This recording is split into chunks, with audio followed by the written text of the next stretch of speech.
Terhormat Bapak-Bapak, Ibu-Ibu, salam Pancasila.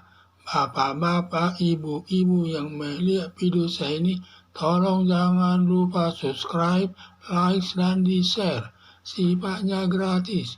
Pada Rabu tanggal 18 Oktober tahun 2023 saya akan mengomentari Hakim Mahkamah Konstitusi tidak paham asas hukum atau prinsip dasar hukum.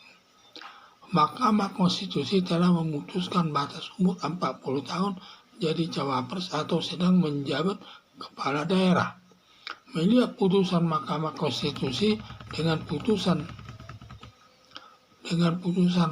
hakim 9 orang ada melanggar prinsip hukum, yaitu Mahkamah Konstitusi sudah menyadari arah putusan mengarah kepada Gibran Rakabuming dengan 3 alasan. 1. Hubungan saudara. Mengingat Ketua Mahkamah Konstitusi Anwar Usman masih ada hubungan saudara dengan Gibran Rakabuming, seharusnya Anwar Usman menarik diri, tidak boleh ikut dalam memutuskan perkara tersebut dengan maksud tidak bisa bicara objektif menjatuhkan putusan. Ketentuan ini berlaku baik dalam hukum pidana, hukum perdata. Jumlah ganjil suara hakim. Pada umumnya dalam mengadili suatu perkara, biasa jumlah hakim ganjil 3 atau 5 atau 9 orang. Dengan maksud bila ada masalah selalu masing-masing memberi pendapatnya atas masalah tersebut. Kalau hakim 9 orang, bila ada 4 hakim berpendapat A, lalu 4 hakim lagi berpendapat B, maka selaku ketua umum memberi pendapat terakhir yang berpendapat A, maka putusannya memenangkan masalah A karena suaranya 5-4. Demikian juga waktu mengambil keputusan Mahkamah Konstitusi yang menyetujui putusan 3 orang hakim, termasuk Ketua Mahkamah Konstitusi Anwar Usman. Sedangkan 6 orang hakim berbeda pendapatnya. Seharusnya pendapat 6 orang hakim Mahkamah Konstitusi yang dimenangkan. Masalah gugatan. 3. Masalah gugatan. Pada umumnya hakim hanya sejalan dengan gugatan si penggugat. Dalam gugatan si penggugat hanya menggugat batas umur 40 tahun, diturunkan menjadi 30 tahun. Tetapi putusan Mahkamah Konstitusi menjatuhkan umur cawapres 40 tahun ditambah atau diseludupkan pernah kepala daerah. Putusan Mahkamah Konstitusi bertentangan dengan gugatan si penggugat, hanya menggugat menurunkan umur 40 tahun jadi 35 tahun. Tidak ada dalam gugatan pernah kepala daerah. Berdasarkan hal tersebut bertentangan dengan asas hukum atau prinsip hukum, sebaiknya putusan konstitusi tersebut digugat ke Mahkamah Agung untuk dibatalkan. Ditambah lagi putusan Mahkamah Konstitusi nomor 90 timbul kekisruan di tengah-tengah masyarakat yang mengarah kepada Presiden Joko Widodo, mengarah ke politik dinasti yang bertentangan dengan alam demokrasi. Harapan saya semoga DPR Komisi Pemilihan Umum dan Mahkamah Agung menolak putusan Mahkamah Agung Konstitusi nomor 9 tersebut atau tidak dilaksanakan.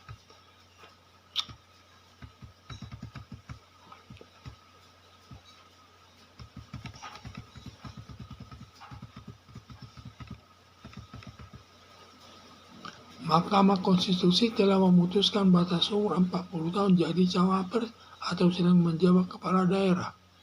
Melihat putusan Mahkamah Konstitusi dengan putusan hakim 9 orang ada melanggar prinsip hukum, yaitu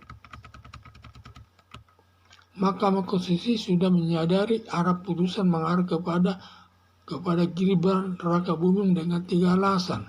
1. Hubungan saudara. Mengingat Ketua Mahkamah Konstitusi Anwar Usman masih ada hubungan saudara dengan Gibran Rakabuming, seharusnya Anwar Usman menarik diri, tidak boleh ikut dalam memutuskan perkara tersebut dengan maksud tidak bisa secara objektif menjatuhkan putusan. Ketentuan ini berlaku baik dalam hukum pidana maupun hukum perdata. Jumlah ganjil suara hakim. Pada umumnya dalam mengadili suatu perkara, biasanya jumlah hakim adalah ganjil 3 atau 5 atau 9 orang. dengan maksud bila ada masalah selalu masing-masing memberi pendapatnya atas masalah tersebut. Kalau hakim 9 orang, bila ada 4 hakim berpendapat A, lalu yang 4 hakim lagi berpendapat B, maka selalu ketua umum memberi pendapat terakhir yang berpendapat A, maka putusannya memenangkan masalah A karena suaranya 5-4. Demikian juga waktu mengambil keputusan Mahkamah Konstitusi yang menyetujui putusan 3 orang hakim, termasuk Ketua Mahkamah Konstitusi Anwar Usman, sedangkan 6 orang hakim berbeda pendapatnya. Seharusnya pendapat 6 orang hakim Mahkamah Konstitusi yang dimenangkan. Masalah gugatan. Pada umumnya hakim hanya bisa jalan dengan gugatan si penggugat. Dalam gugatan si penggugat hanya menggugat batas umur 40 tahun diturunkan menjadi 35 tahun. Tetapi putusan Mahkamah Konstitusi menjatuhkan umur pencapresan 40 tahun ditambah atau diseludupkan pernah kepala daerah. Putusan Mahkamah Konstitusi bertentangan dengan gugatan si penggugat hanya menggugat menurunkan umur 40 tahun jadi 35 tahun. Tidak ada dalam gugatan pernah kepala daerah. Berdasarkan hal tersebut bertentangan dengan asas hukum atau prinsip hukum, sebaiknya putusan Mahkamah Konstitusi tersebut digugat ke Mahkamah Agung untuk dibatalkan. Ditambah lagi, putusan Mahkamah Konstitusi nomor 90 timbul kekisruan di tengah-tengah masyarakat yang mengarah kepada Presiden Joko Widodo yang mengarah ke politik dinasti yang bertentangan dengan alam demokrasi. Harapan saya, semoga DPR, Komisi Pemilihan Umum, dan Mahkamah Agung menolak putusan Mahkamah Konstitusi nomor 9 tersebut atau tidak dilaksanakan. Sekian dan terima kasih.